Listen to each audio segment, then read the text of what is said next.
The intention of the experiment was to give the students the opportunity to experience what it might be like to be in a totalitarian system.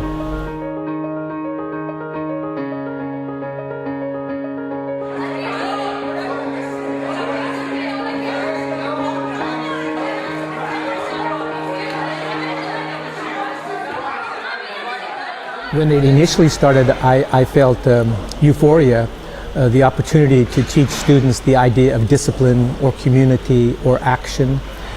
By the time the experiment reached its end, I felt fear and anxiety because it was out of control. And I liked it.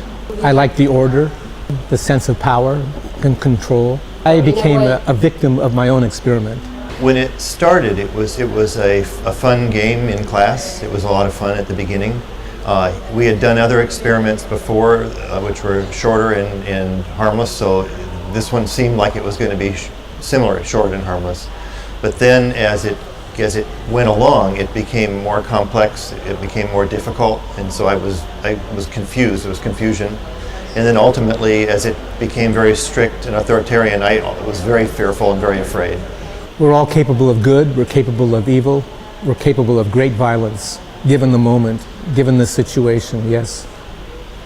I regret it because it placed students in danger, and I would never do the experiment again for that reason.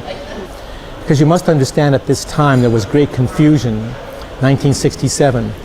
And fortunately, you know, this play that you're having here in Barcelona is the first time the reality of the experiment is being performed. So it's very unique, very unusual. It's answering the questions that you're asking. Normally when this play is done, it's done as entertainment. So there's a love affair or there's some romantic ending.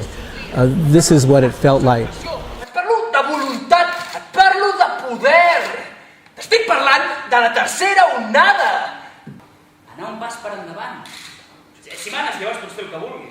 The students realized that the national hero they were seeking was Adolf Hitler, and the conclusion they were looking for was the Holocaust. He had always been a fun teacher who smiled a lot, and about halfway through the experiment, he stopped smiling. And he never smiled again to the end, and we kept waiting to see if maybe he'd smile, and he never did. And humor left the room. So when you saw the classroom broken into, the boys having fights and him not smiling, that's when you knew things had changed and it was going bad. Because I always anticipated that at some moment some student would stand up and say, "This is absurd, we must stop this." That did not happen. I always expected some other teacher would come into the room and say, "What are you doing? Stop this." And there was never a hesitation or a warning or a caution by anyone. Everybody trusted him even when they should not have. Fascism is not something that just happens in a nation state, but fascism can happen in the home. It can happen in the workplace. It can happen in the church. So we can find it in many places, and the object of an individual is to be responsive to that and to act, to be kind, to be generous, to be a good citizen. It's not the big issues, it's everyday heroes that matter.